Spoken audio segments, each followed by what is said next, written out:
Welcome to LOA Today. Walt Thiessen and life coach David Bartkey here. Today is Sunday, April the 8th, 2018, 8 p.m. Eastern Time, your weekend daily dose of happy. And David, we haven't talked in about a week or so, but how's it going? Anything exciting or happy or wonderful or joyful or just plain good going on in your neighborhood? Of course there is, Walt. Oh, well, good. I'm glad to hear that. Well, I have to ask anyway, because we don't talk that often, so I have to catch up with you. I know, but there's two things I wanted to talk about before we get into the book, which I think people would enjoy. One is I had a kind of a fun win today. And what happened was about a week ago, I was at the store and I saw this lapis bracelet. You know what lapis is? It's like the blue stone. Right. Whatever. It's this lapis beaded bracelet. And I thought, oh, that would be nice. So I tried it on, and it was in this case. And on top of the case, it said, everything in this case is 60% off. So I'm like, oh, that would be good. Nice. So when the lady, I said, well, what would the final price on this be? And she goes, oh, this isn't ringing up as it's on sale, so it would be full price. And I'm like, what? It's in the case. So she goes, well, I can't do anything about it. If it doesn't ring up that way, yada, yada, yada. So I was like, okay, well, I'm going to think about it. So she put it back, and I thought, well, I'll try going back a different day. Maybe there'll be a different person there, and they'll honor that, the 60% off. So I went back today, and the same lady was there. Nice. And at first I thought, oh, no, the same lady. So anyways, I went back, and there was another few other people looking at that case, and she goes, oh, hi. I'm like, hi. And I said, can I try the blue lapis bracelet? And the guy said, oh, I'm thinking about getting that one. And I said, well, let me, he didn't have it on. So I said, well, I just wanted to try it on again. So I did. And I just said, well, how much is it?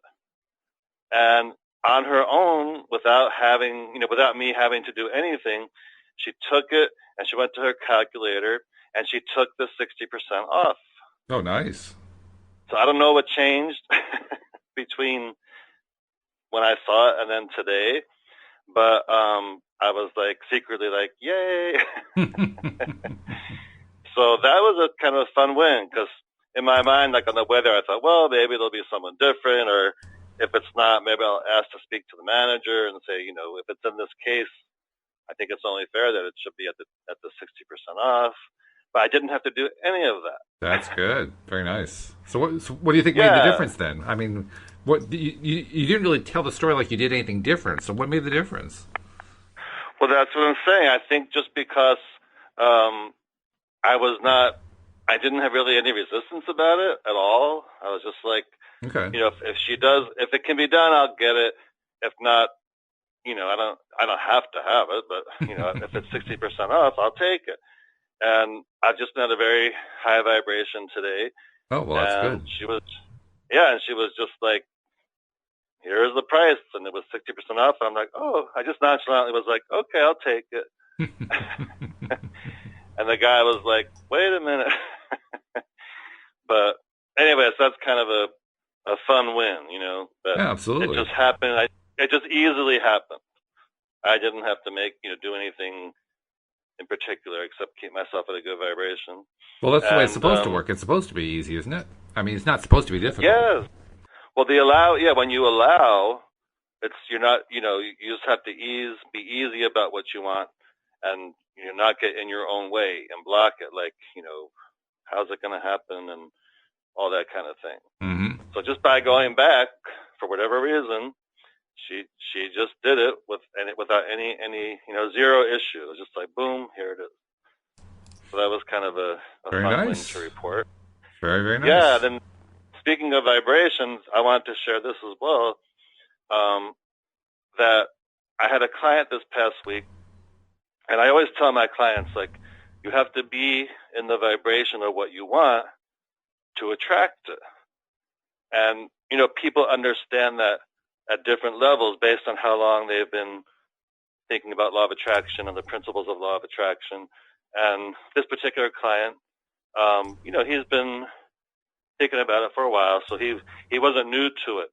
So we were talking, and we were talking about certain things he wanted to attract into his life or achieve. And at some point during our coaching call, he said, "Oh, if that happened for me, I would be at a 10, like on the 1 to 10 scale." Okay. And if you're not familiar with that, I always ask people like to imagine there's a 1 to 10 vibrational scale, and someone who's at a 1 would be feeling really down, really low, and someone who's at a 10 would be feeling like, "Oh, I just feel so happy." Like they're just at a 10, which is like on that scale the highest you can be vibrationally. So we always want to strive, to be as close to that as possible. So I said to him, "That's right. If you would be at a 10 if you attracted that." And I said, and that's why I always say, if you keep yourself at a 10, then you'll attract 10 experiences and circumstances. This is true. And it just, in that moment, for whatever reason, it just clicked with him. He's like, "Oh my God, now I get it." He goes, Okay. "Now I really get it." And that's the thing that we have to all try to get, is that's what that means. Like, we have to do our best to be in the vibration of what we want first, so we can attract it to us. Mm-hmm. So I thought that was a great revelation that he had in that moment. And I thought, I'm going to share that because, that's an important thing for all of us to be reminded about and kind of get. Yeah, that's very good. Yeah. It's a good story. All right. Yeah, so that's why, Esther Hicks always says there's nothing as important as keeping ourselves feeling really good. It's my goal. I can tell you that. It's what I try to do just about every day. So I can certainly endorse it. Yeah, because basically when we want whatever we want it because it's going to make us feel good, feel better, feel good. So if we deliberately keep ourselves feeling really good, then we're going to attract those things that will keep us feeling good. Hopefully, yeah. That's the way it works. So anyway, that was a nice, very nice thing to share as a reminder, or if someone's just hearing that for the first time, that's what that means.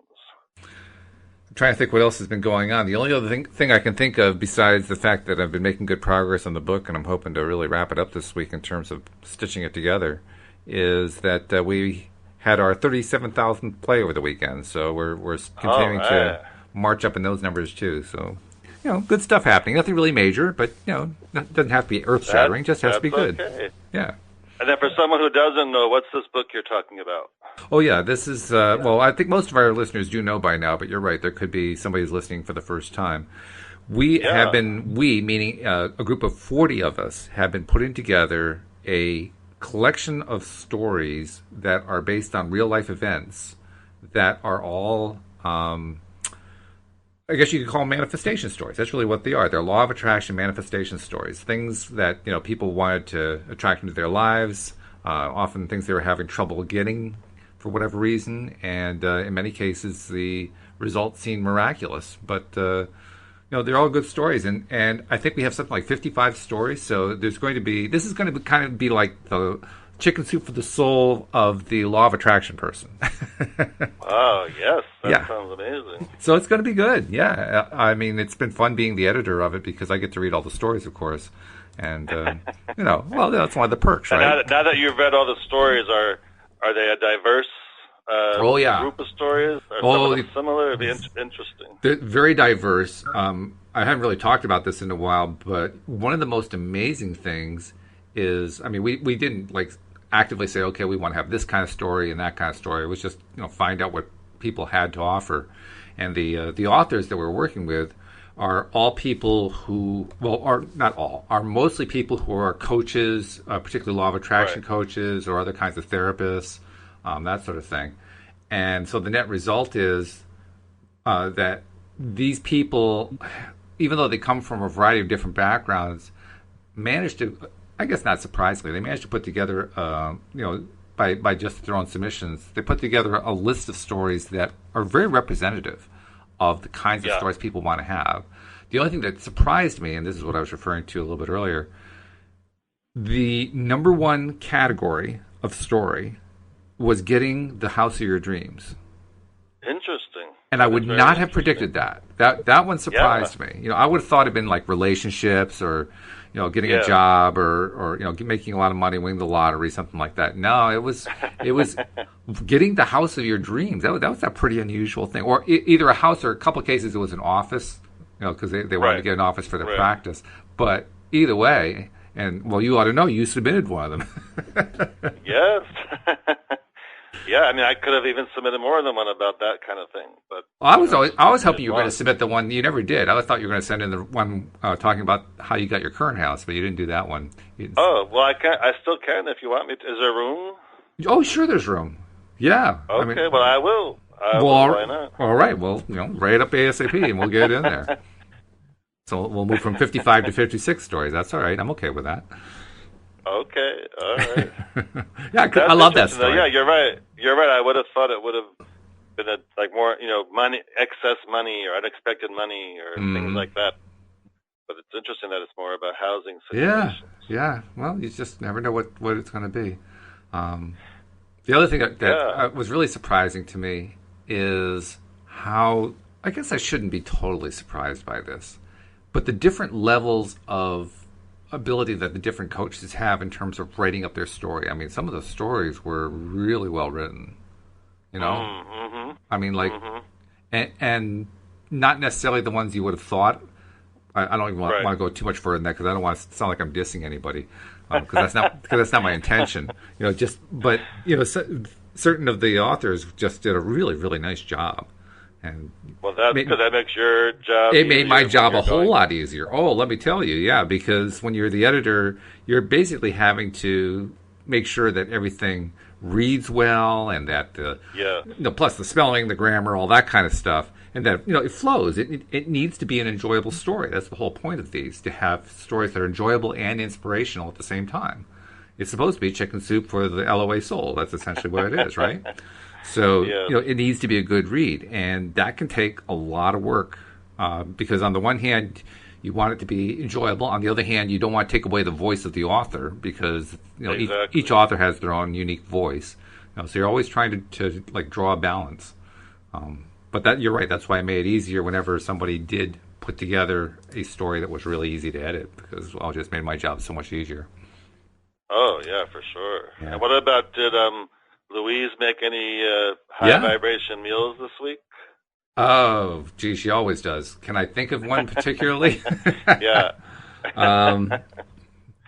She experimented with a sort of they were like ribless pork ribs. I don't know what else to call them. Yeah. She did that tonight. Let's see, what else did she work on? Oh, she came up with she made a gingerbread with a whipped cream that was delicious. Oh my God, that was really good. Was it like a cake or a cookie? Kind of cake-like, yeah. It wasn't hard and chewy, but it was really good.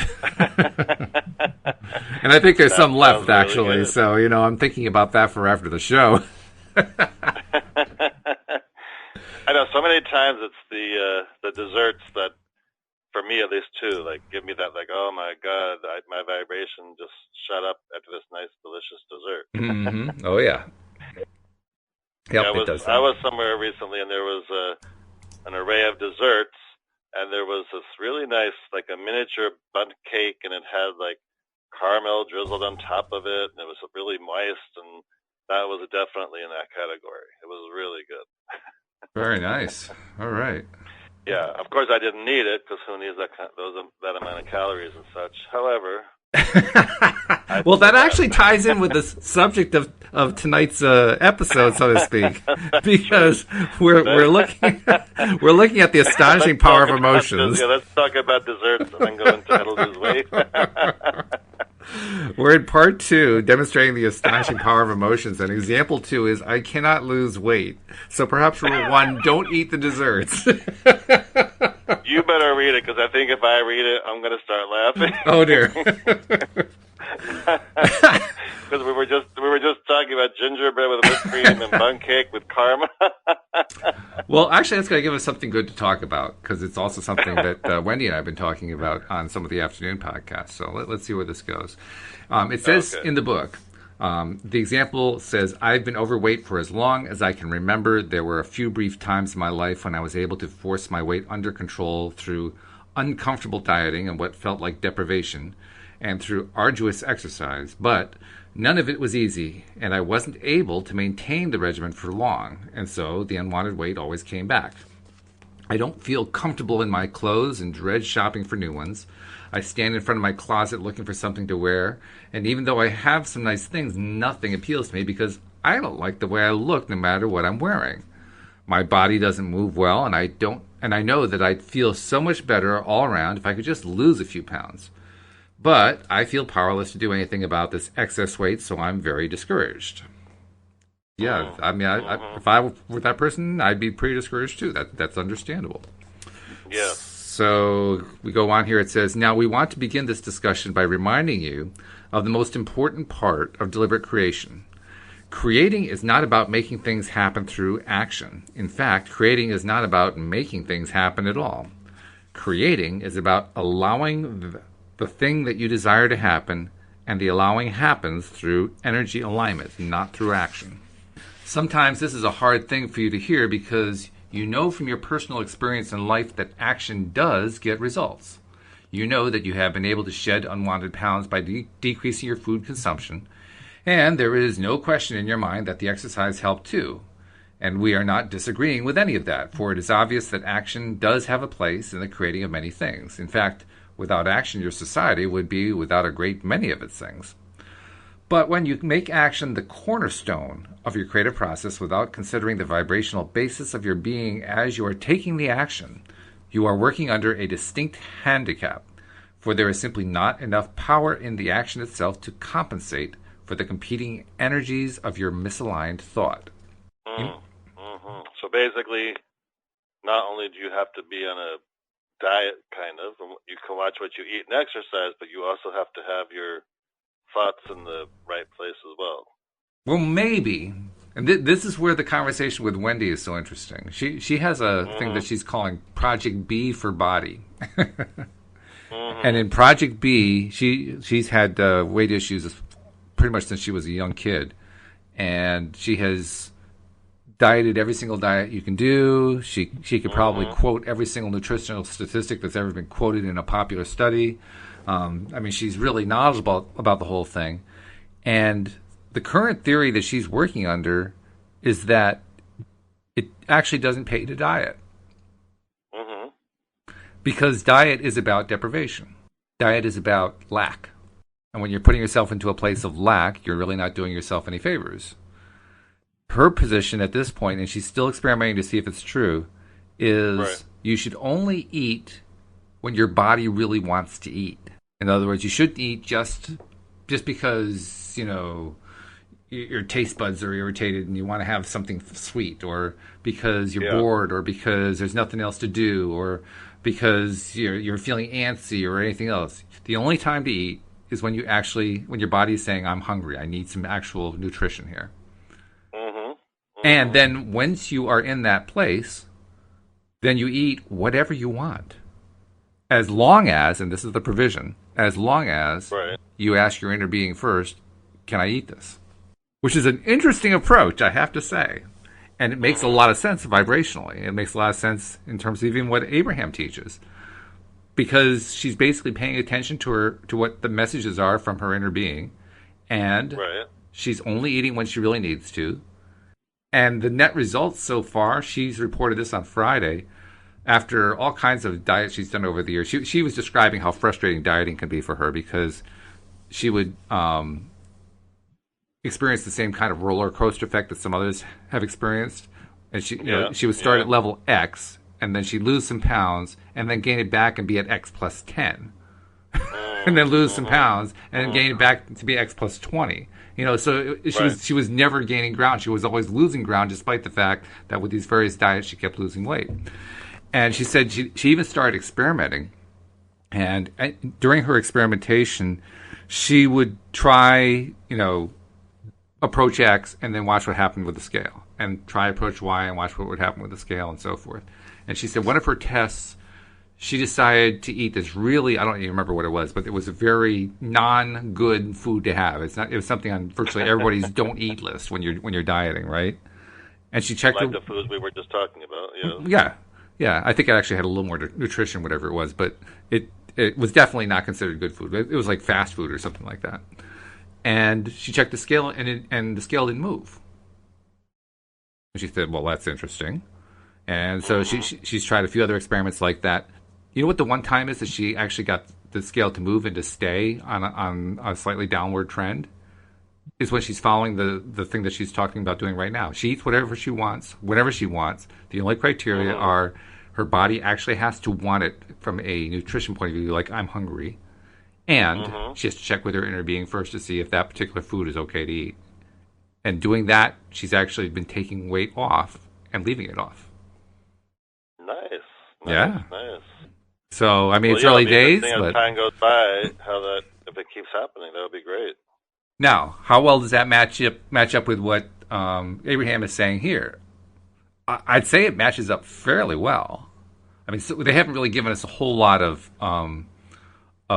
examples about how to do it yet, but they are saying that the problem very often is competing energies. Well, her energies aren't competing. Yeah. I mean, her energies are very straightforward, very clean, very positive, very happy, you know? So let's lead forward and see if there's any more here to either confirm Wendy's theory or perhaps question it one way or another. Okay. It says, you may recall a successful experience where someone offered you an idea regarding losing weight and you felt an immediate enthusiasm toward the idea. Your enthusiasm could be attributed to the power of the belief of the person who offered the idea to you, or it could be that the idea dovetailed precisely with beliefs of your own. But it is your enthusiasm that we want to call your attention toward. Your enthusiasm was the evidence that the vibration of your being was in alignment. It's all in italics, and this is too. And then remember what happened next. You were eager to take the action, and in taking it, positive results occurred. It is possible to take action because someone suggests it or encourages it or even demands it. And once involved in the action, your attitude can begin to improve. But the deliberate alignment of your vibration first, which then inspires successful action, is a much more powerful approach to whatever it is you want to create. Well, that's very much in alignment with what she's doing, because she's very enthusiastic about it. She's very excited about it. Her attitude is great where this is concerned. All right, let's read a little further, see what happens. What's that? Yeah, I like the line, but the deliberate alignment of your vibration first, which is what she's doing. Successful. Yeah, that's exactly it. Yeah, I mean, how much more deliberate can you be than to say, "Body, do I need this?" And then, if the answer is yes, then inner being, is it okay for me to have this food? I mean, that's pretty deliberate.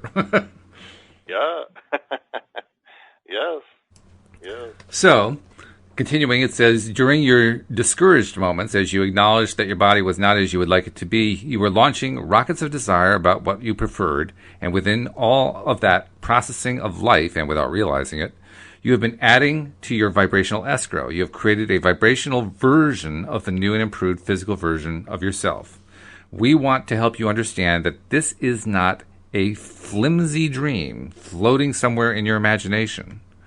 This is not a delusional departure from reality. This is a creation in the making, and it is being created in precisely the same way that everything you see around you has been created. The living of life gave birth to the idea or thought, which in time, with focus, became what you call your reality. I don't think I've ever heard them express anything like that. Mm-hmm. This is not a delusional departure from reality. This is a creation in the making. It is not a flimsy dream floating somewhere in your imagination. I've never heard that expression from them before. Yeah, I like it, though. It's very direct. Yeah, it's refreshingly direct. It's basically saying, this ain't no pipe dream, folks. This is the real deal. Yeah. And I think Wendy's taking it to heart, which doesn't surprise me because she knows this stuff so well. But I like her creative approach to it. So continuing, it says, so the discouragement you've been feeling is indicating the discord between the continually evolving creation of your beautiful body and the thoughts that you continue to think regarding your body. Isn't that true of most diets? Yeah. Yep. In fact, Are there any diets where that doesn't apply? I don't think so. I don't think so either. In fact, I was even making a point to Wendy And it kind of got slid under the rug because she was so enthusiastic about her approach that we talked about that. But the point that occurred to me is they call it a diet as if it were something unusual. When in fact, the only thing that's unusual about them is that there are certain things they deny you. Mm-hmm. But in fact, if you look at what the word diet means, it means what you eat. That's what a diet is. A diet is what you eat. Right. Yeah. And it's nothing more than that. It's like humans in particular, especially overweight humans, have this thing that's been trained into them to believe that a diet is somehow different from what you eat. That it's something special. That somebody else created this magical thing that's different from what you eat that will somehow cause you to lose weight. And they have all the evidence to support themselves. You know, they've got all these studies that have been done and all this other stuff. And yet, amazingly, populace as a whole doesn't manage to lose weight. Or if it does, it doesn't stay off. And the few who do lose weight are people who are on Weight Watchers, which Wendy describes as like eating cardboard. So they're people who like to eat cardboard. well, that's a whole other thing. Because a friend of mine has been on the new version of Weight Watchers. Oh, what's the new version? What's different about it? And for her, it's working because what it is, it's a point system. So whatever, say you get 30 points a day, but now they've made it where pretty much fruits, vegetables, and proteins are now 0 points. So you could have like as much of that, but the minute you start, adding bread or pasta or dessert or something carby, then your points increase a lot. So my friend's doing it, and it's working because she's staying within the points. So it's essentially a low carb diet. It is.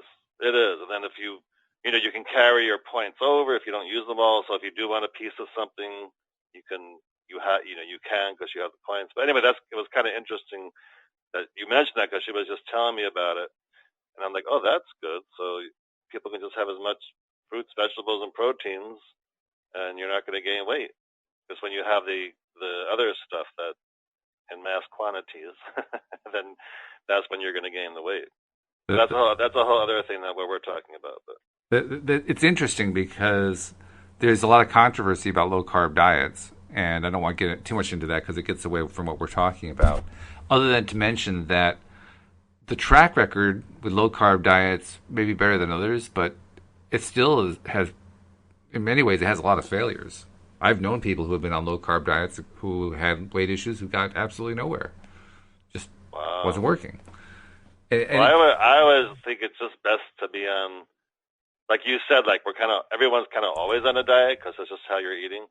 But that's what a diet is. It's what you eat. Exactly. But that's what you just said. It's what you eat. It's what you eat. Yeah, whatever you eat is your diet. It's what you're eating. Like, if you're gaining weight, obviously you're eating too much sugar or of the things that are going to do that. So it's like, to me, it's like it has to be a constant awareness. Unless you have some freak metabolism, and there are people that can do that. They can just eat whatever they want and they're thin. But other than that, we kind of always have to be very aware of how we're eating because if you just eat willy-nilly, then chances are, you're going to be heavier. I don't know. That's why I think Wendy's approach makes a lot more sense to me. Because her approach, though, is not willy-nilly. It's very aware, which is wonderful. It's aware, but it's not aware in the way most dietary approaches are aware, because it's not dietary. It's not about diet. Right. It's about an energy level. It's what does her energy level say to her? How good is she feeling? How does her body feel? What kind of messages is she getting from her inner being? Nothing having anything to do with food. Mm-hmm. Mm-hmm. That's what catches my attention about her approach. It will be interesting to see, like, if she's keeping track of what she's eating. It'll be interesting to see what it is that she's eating and still losing weight. Well, she told me that on Friday she's planning to have it, or I guess she had either, I think it was like Thursday, something like that. She had junk food for the first time in years, and she loved it. Okay. And what it really comes down to, this is why I think there's a lot of merit to her theory here. I mean, obviously it still has to be played out to see what's going to happen, But I think there's a tremendous amount of merit to it. I think it does make sense to make sure that you eat food that actually nourishes you. I mean, Of Cindy, course, for instance. yeah. Well, it's not necessarily in a course. This is actually a key point. I mean, there are a number of diets, like, for instance, vegetarian or vegan or whatever. Lots of people advocate these as being healthy diets. Well, Cindy Chavez was on one of those diets, and they almost killed her. My goodness. The only thing that saved her was that she ended up talking to somebody who said, "Well, what's your blood type?" She says it's blood type O. She says, "Well, if you're blood type O, you need to have a lot of protein, meat protein particularly." So she started eating meat protein, and all the symptoms went away. Now, is that true? That's the thing, though. It's like the chiropractor I go to, he does muscle testing. Mm-hmm. I'm not sure you know what that is, but if you're holding some kind of food and he tests you on it, and if you go weak when he tests you on it, that food is not right for your particular body. Yeah, I'm aware of that. I think dieting is kind of like that. Like, that's why it's so hard. Like, it's hard to say, like, oh, everyone should be on this kind of diet, because not everyone would test that that's right for them. Yeah, what really, I wouldn't even think of it in terms of diet. I was thinking about it in terms of what foods do you need. Because according to this chiropractor, which makes sense to me, like, something healthy for one person, and he may test someone else with that particular food, and for that other person, it may not be right for them. That's why it's hard to say, like, oh, everyone should have. Well, I agree with that. I'm not so sure about the muscle test. I've been a little bit dubious about that one for some time. But I certainly agree with him that different people have different dietary needs. No doubt in my mind. That much I'm very sure of. I mean, I've never had severe weight loss issues.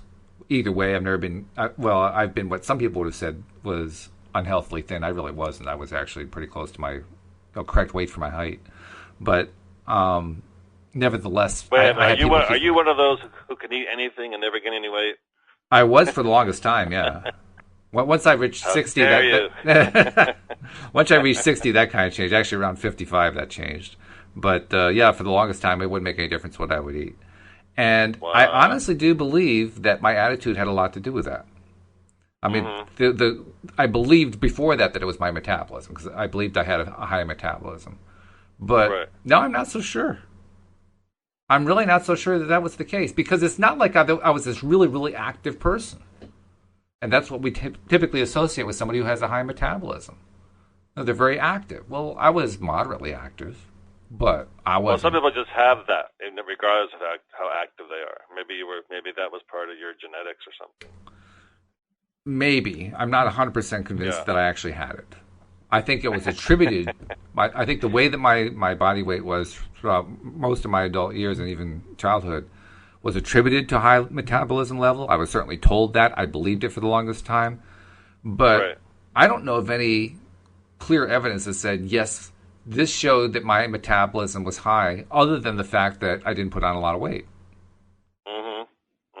I really doubt the claim. I'm not saying that it's impossible, but I am saying that I doubt it severely. I doubt it very strongly. I'm not so sure that metabolism has anything to do with it. I think the mental outlook you have probably has a lot more to do with it. And my mental outlook was it didn't matter what I would eat. It didn't make any difference at all. I wouldn't put on weight. I really believed that. I was taught that. I was taught that because I was taught I had this high metabolism level. So I believed it. But I believed it down to my core. I had absolutely no doubt in my mind that it didn't matter what I would eat.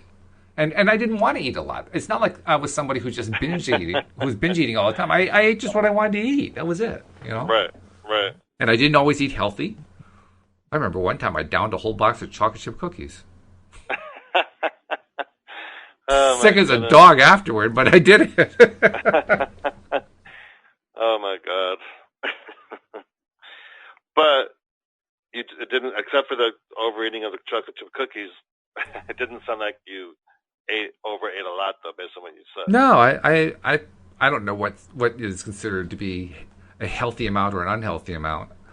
I ate enough to certainly stay nutrified. I had the energy that I needed to do the things that I wanted to do in life. So there was never an issue there. Did I go back to it for thirds, fourths, and fifths? No, I never did that. And I have to admit, if you do that, you're basically setting yourself a number of different ways. Not the least of which is the belief that you need massive amounts of food in order to have enough nutrition, in order to do the things you want to do. Well, okay, but you got to recognize you're setting yourself up there, right? Yeah.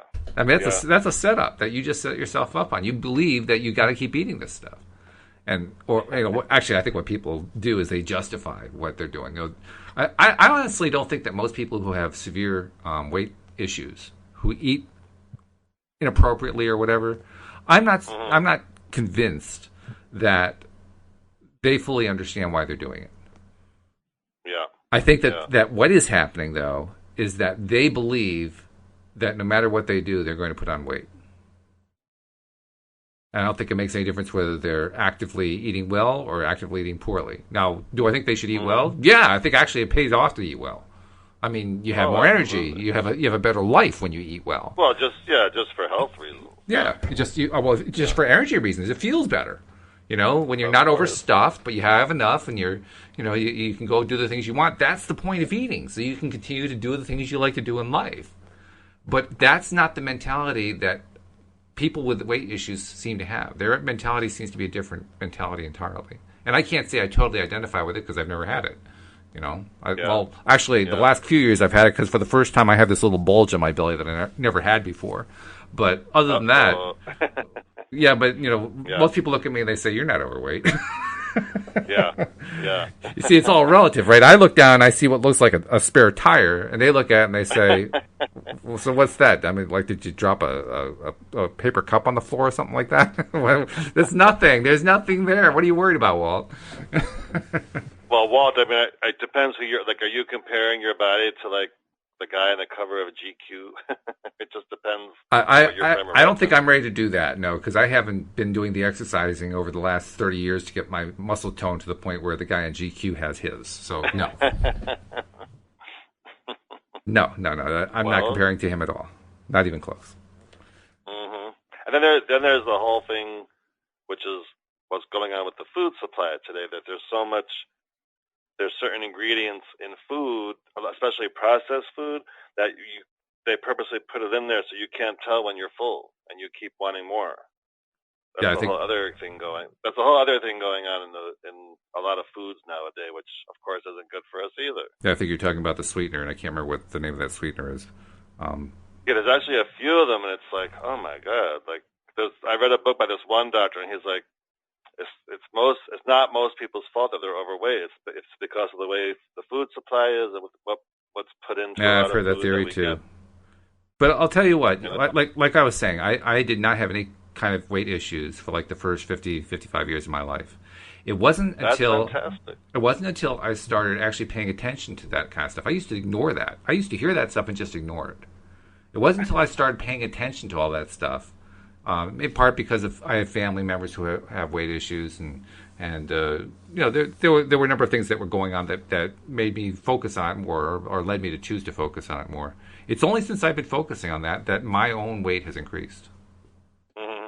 Mm-hmm. Now, does that prove anything? No, but it's sure an indicator. Well, maybe because you're focusing on it in is it like a resistant way? Well, yeah, obviously. It's not happy. It's not like, oh wow, here comes the food. I'm just so pleased, and I'm not going to worry about any of it. That's not what the attitude has changed. The attitude has changed to being concerned about stuff. And since I've been concerned about stuff, that's when I've been putting on the weight. Not lots, but that's when I've been putting on some weight. And I'm realizing, even as we're talking right now, there's a direct correlation there for me. I wonder how many other people that's a correlation for. I wonder how many people who are worried about the fact that the food supply is messed up are having weight issues of either putting on weight or not having enough weight on, becoming bulimic or something. Mm-hmm. Mm-hmm. I wonder about that. Yeah. How many how many people with healthy bodies actively go out of their way to be worried about what's in the food supply? Has anyone ever checked that? I don't think so. I don't think anybody's ever checked that.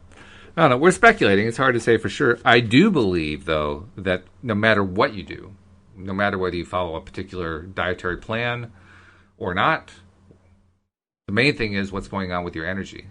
Is it a positive energy or is it a negative energy? Right, and how you're thinking about it. How are you thinking about it? Yeah. What's your attention on? What are you focused on? What are you excited about?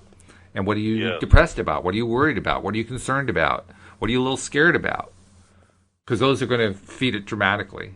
And then I think if you follow Wendy's approach makes a lot of sense. I mean, to hear her tell it, she has her brain with all the stuff that's out there has gotten so confused that literally it had gotten to the point that any time that she ate almost anything, she felt guilty. How on earth can that be positive? How on earth can that produce a positive result? It can't possibly produce a positive result.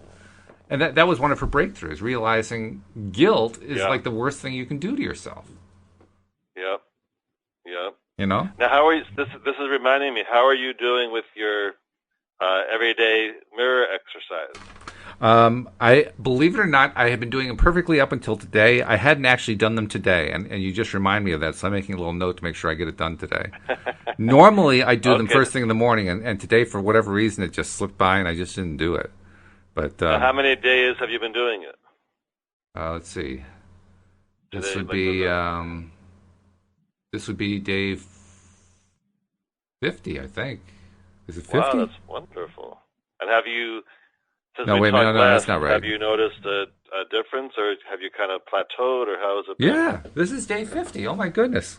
Well, then I can't stop. I got to make sure I get it done for sure. Yeah.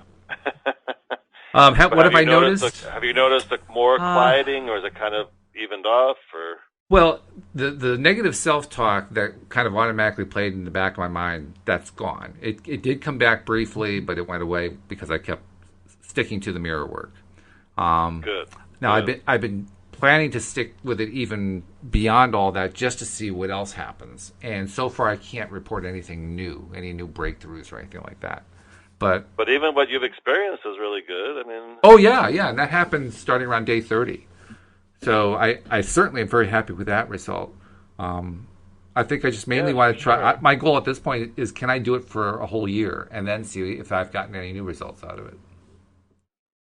Well, that would be amazing. I mean, to do it for a year. I mean, why not? Because initially you were going to kind of just do it for a month, but now you're up to day 50, which is great. Yeah. Well, you get this far, you're 1/7 of the way to a year. Right? And now when you say it, it must feel really real to you and more comfortable than in the beginning. That's an interesting question. How does it feel right now? On the one hand, I am happy and pleased with myself that I was able to stick it through this long and to get some good results out of it. On the other hand, I can't honestly say it feels a whole lot different from where I was 50 days ago. I feel better, and better is certainly better. But I don't feel like I'm a different person or anything like that. I don't feel like I've gone through this dramatic shift. I just had, a particular nasty voice turn off. That's it. But that might be doing more than you even realize. Well, yeah, that's what I'm hoping. That's what I'm hoping and expecting is really going on. That this is producing results that I'm not even aware of. Exactly, and you will become aware of them, but who knows when. Exactly, and I have to just keep going on faith. I have to keep going on the belief that, well, I know. Actually, it's not just faith, because I know that it's produced some good results already. I just have to go on the faith that it's going to continue to produce more. It's a healthy thing to do, and it's really good. Certainly healthy for me. I know that for sure. That's right. Yeah. That's right. So let's see, where are we in the book here? I've lost track of where we are. Do you know where? All right, let me continue. Okay, you pick it up. 59. Okay. So it continues on. Your body has been vibrationally evolving, but your old patterns of thought, your beliefs, which are the only thoughts that you continue to think, are causing a vibrational discord. And under those conditions, successful action cannot be inspired or performed. Under those conditions, all action is harder, yielding little or no results, causing more discouragement still. Yeah. And then in italics it says, the key to bringing your body to a new place is to see it differently from the way it is. It is necessary that you focus upon the body that is coming and distract yourself from the negative aspects of your current physical body. For as long as you are seeing your body as it is, you are contradicting the vibration of the idea of a slender body. You cannot create a new reality while looking at your current reality. And that's a lot to ask in a way, but it totally makes sense to me. Well, it is a lot to ask. That's a tough one. That's a tough one to deal with. That, I think, is where something like mirror work really becomes handy. Because the whole point of mirror work is to love yourself more. I mean, that's what you're doing when you're talking to yourself in the mirror. You're telling yourself, "I love you. I appreciate you. I think you're fantastic." You're building yourself up just by talking and looking into your own eyes and smiling and basically saying to your inner being, "I approve of who you are. I think you're great. You're my number one." Well, yes, I mean, I know for when I've needed to lose weight in the past, and different clients I've worked with, that's one of the things I want to do is lose weight. Is to focus, like it says here, like to focus on how you want to look, how you want to feel. How it feels to go into the store and you can try on anything. It just looks amazing, because that gets you off of what is and excited about, like they say, what's coming. And for me, what that's done, when I do that, then that inspires me to take more action to reach that goal, which is kind of interesting. Well, yeah. Suddenly I want to exercise more, or eat less of this, or more of that. And that kind of was what I think they're kind of saying here, is you got to see yourself to the best of your ability. If maybe at one point you were thinner, and you can kind of go back to how that looked, or if you weren't, how you think you would look thinner, and how much better you would feel, and more energy, and everything would look really good on you. And do your best to take yourself off of what is. That's all a good goal. I still think it's asking a lot of somebody, and perhaps too much to ask. That's why I was saying that the mirror work is so valuable, because the mirror work isn't dedicated to the idea of trying to make me pretend that I have a different body. The mirror work is simply about loving who I am deep down inside, regardless of the meat suit that I'm wearing. Right. It's about loving who I am. But you're not particularly doing the mirror work because of body, No, I'm not going to the mirror with a comb and saying, a couple of strokes and, oh, God, that's perfect. I'm not doing anything like. There's nothing about the outside, the external that I'm talking about when I'm talking to myself. I'm talking about the internal. I'm talking about the person who's within the body. That's who I'm talking to. And if you build that person up, that makes it a whole lot easier to love yourself better. And when you love yourself better, it's easier to distract your attention from whatever the reality of your current reality of your body is. It's easier to distract away from that because you feel good about yourself. But if you don't feel good about yourself, you can't do it. If you don't feel good about yourself, you can try to pretend all you want to, but you're just not getting anywhere, because every time you look in the mirror, you still see the same body. Right, and that kind of goes with what you're saying. It just depends what you're telling yourself when you look in the mirror. Exactly. Yeah, it's got to be something that you believe. That's why it's always better to be talking about who you are as a being rather than what your body looks like, because you can certainly believe that you're a good person. It may take a little bit of doing, especially the first few times. I certainly found that. My first time talking in the mirror, I could do it for 5 seconds and I couldn't look anymore. It was too embarrassing. It had nothing to do with how my body looked. It had to do with I just could look myself in the eye. I couldn't do it.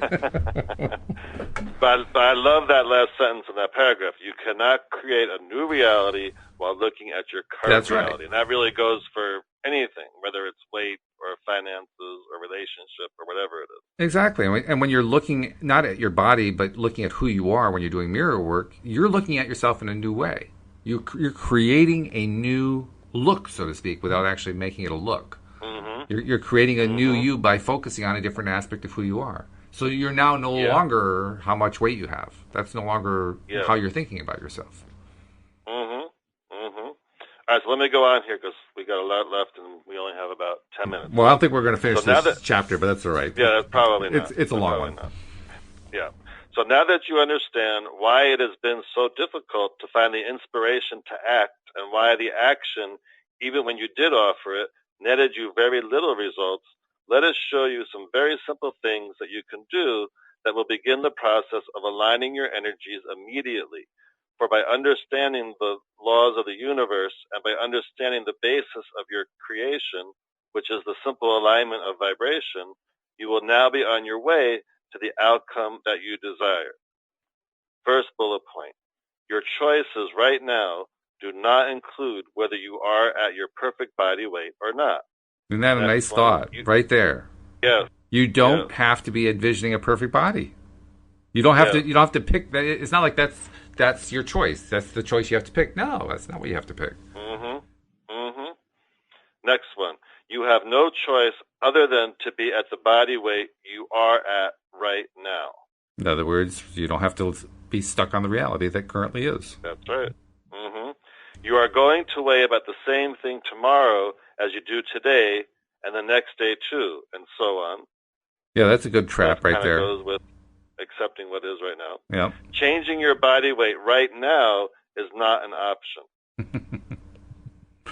Yeah. Changing your That one I could see that one being a big bugaboo for people, because it does seem like when reality doesn't change over a long period of time, it seems like it's stuck. And that's a good way of describing it for somebody who has a weight issue. Changing your body weight right now is not an option. Yes, however, the next one, changing your vibrational alignment right now is an option, and a powerful one. Now we're starting to make the change. Yes. Next one. Also, you are not right now choosing between feeling fabulous or terrible. So no extremes. You are not choosing between feeling enthusiasm or discouragement. Your choices right now are more subtle and more fine-tuned than that.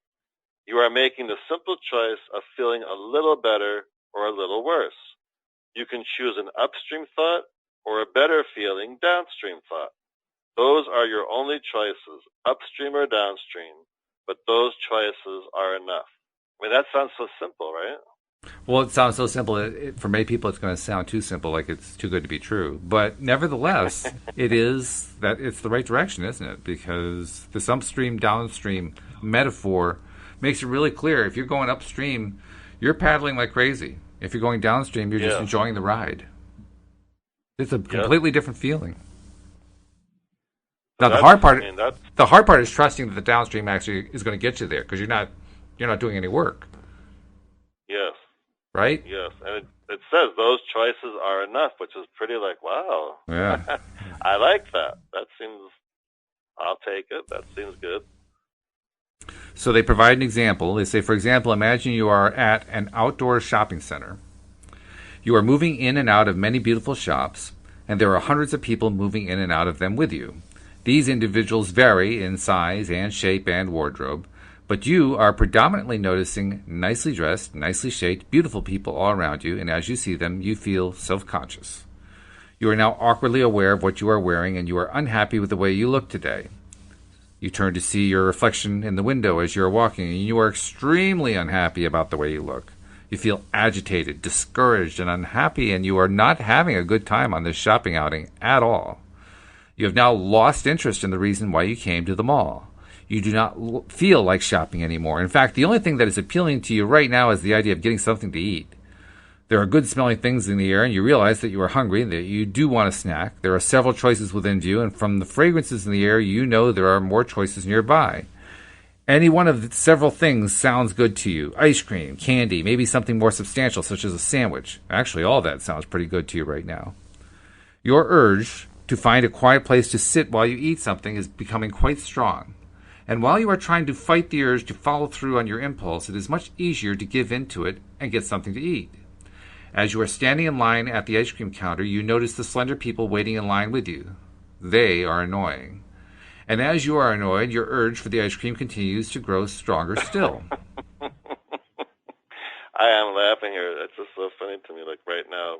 I know you haven't read the whole thing, but I'm like, that's the option. Like, you're feeling frustrated. So the first thing you think is, where's the ice cream stand? It's quite an association. It really is. I'm frustrated, so I need ice cream. And there are a lot of people who have that. And it's one I recognize because I've had that one myself. But it just shows how our psychological makeup is born out of our experience, and that's how we become the habitual beings who have the same reality over and over again. Before we continue with the details of this example, and before we offer guidance to assist you in improving your situation, we want to explain something that most people do not understand, and in fact have a hard time believing. Whether you gird up your willpower and walk out of the ice cream parlor, or whether you go ahead and select and eat a large tub of ice cream, there is absolutely no difference in the effect of one of those actions over the other.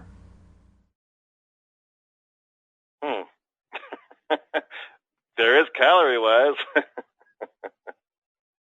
That's not what they're saying, though. There is absolutely no difference in the effect of one of those actions over the other.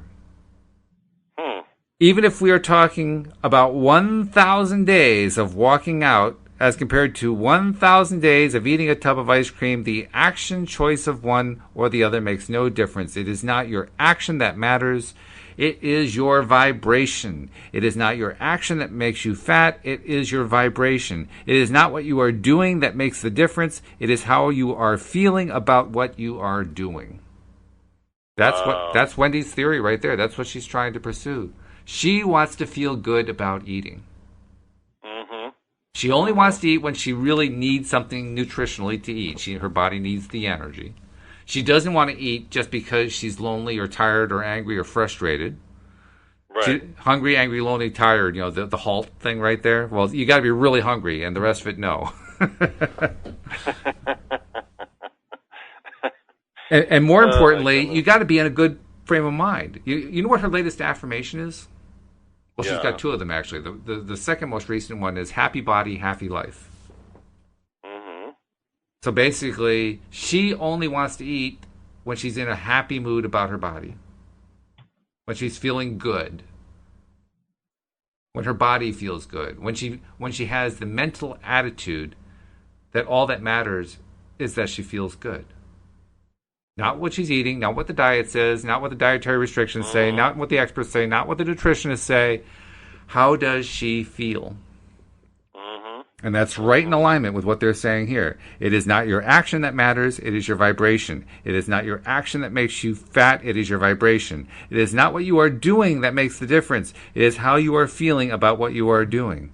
And that's why it doesn't matter if we're talking about 1,000 days of walking out as compared to 1,000 days of eating a tub of ice cream.